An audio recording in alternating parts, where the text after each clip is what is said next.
Si nous sommes l'expression du vivant, nous ne sommes pas le vivant, nous sommes l'expression du vivant.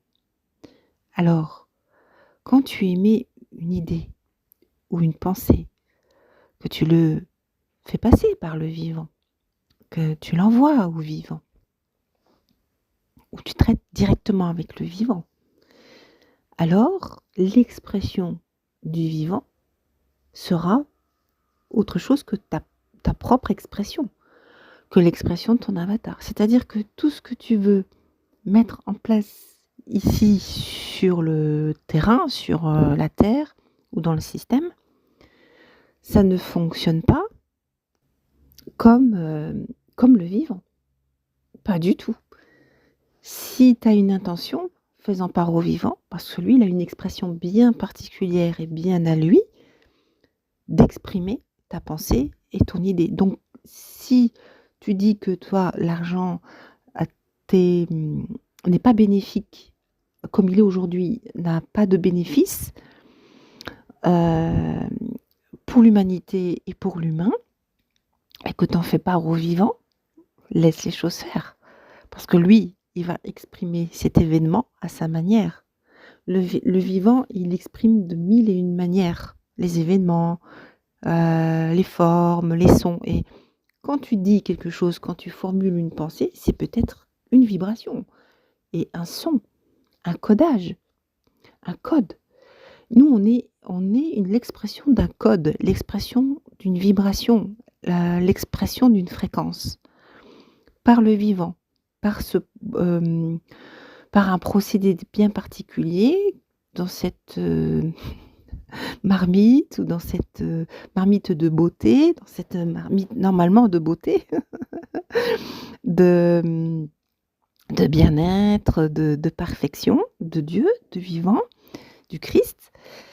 Et donc, si tu passes tes idées qui sont donc des vibrations, des fréquences, et que ça passe par la marmite, je vais dire marmite parce que j'arrive pas encore à trouver d'autres noms, par la case Dieu, par la case christique, par la case de la matrice fécondatrice, merveilleuse, de la vie, eh bien, tu auras l'expression de cette pensée. Et donc, tout ce que tu ne veux pas voir dans cette matrice narrative, eh bien, tu vas pas combattre la matrice narrative parce que ça n'aura pas passé par la case du merveilleux. Ça va passer directement par ton mental. Et cela sera stérile, sera néant. Et on va retrouver le même sort dans la matrice narrative, le même résultat, le même modèle. Or, si toutes tes pensées, tu les mets, tu ne penses que vivant finalement. Finalement, tu distingues vraiment ton corps et le vivant. Et ton corps, c'est juste là, comme ça, quoi. C'est à côté. Et toi, tu penses que vivant, que vivant, que vivant. Et le corps, tu l'utilises sans vraiment l'utiliser. Tu l'utilises, mais pas pour la matrice narrative, pas dans leur plan à eux, pas dans leur code à eux, mais dans les codes du vivant, dans le code merveilleux de Dieu et de ces instances magiques de génie.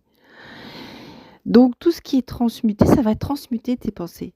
Voilà, toutes tes pensées qui viennent d'en bas, on va dire, qui viennent de ce mental, issues de la matrice narrative, issues de ce qu'on vit, sont envoyées dans la matrice fécondatrice de Dieu pour être transmutées et être transformées en une expression qui est propre à cette matrice fécondatrice divine. En gros, t'as rien à faire. Quand tu as une doléance, quand tu as c'est pas une complaisance, je ne connais plus, quand tu as une plainte ou quand tu as un désir, une volonté, un inconfort, un cri, une maladie, quoi que ce soit, tu l'envoies au vivant même, à la marmite du vivant, si je puis dire, au son, à la vibration divine, qui pour transmuter tout cela en beau, en vrai, en divin. je distingue 4 choses. La matrice narrative, l'extérieur, le manifesté, l'enveloppe,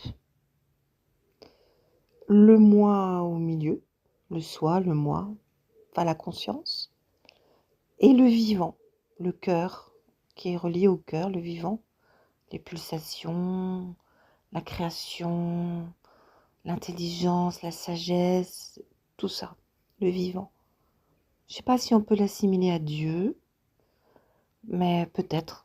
Donc le vivant, le Christ, Dieu, peut-être que c'est pareil.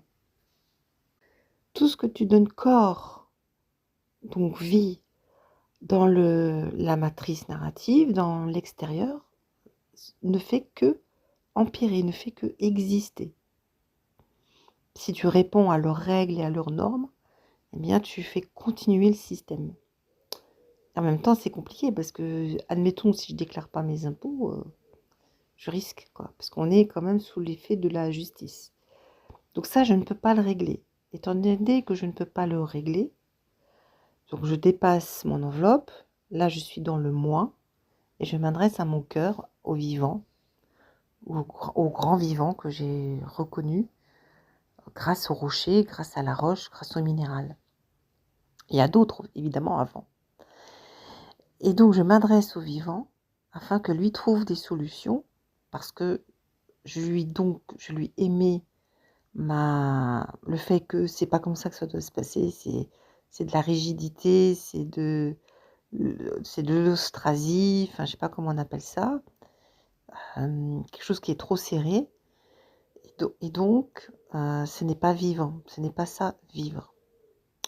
Donc je lui remets, et lui, il va créer l'événement par le vivant, et non pas par la narration, et non pas par le système. Et c'est lui qui a les clés. C'est lui qui va créer un événement qui va m'être complètement inconnu. Et c'est ça être exalté, et c'est ça obéir à Dieu.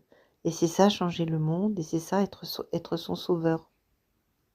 Quand on a de l'endurance, même après une chute, une dépression, une maladie, eh bien ça dénote de l'espérance.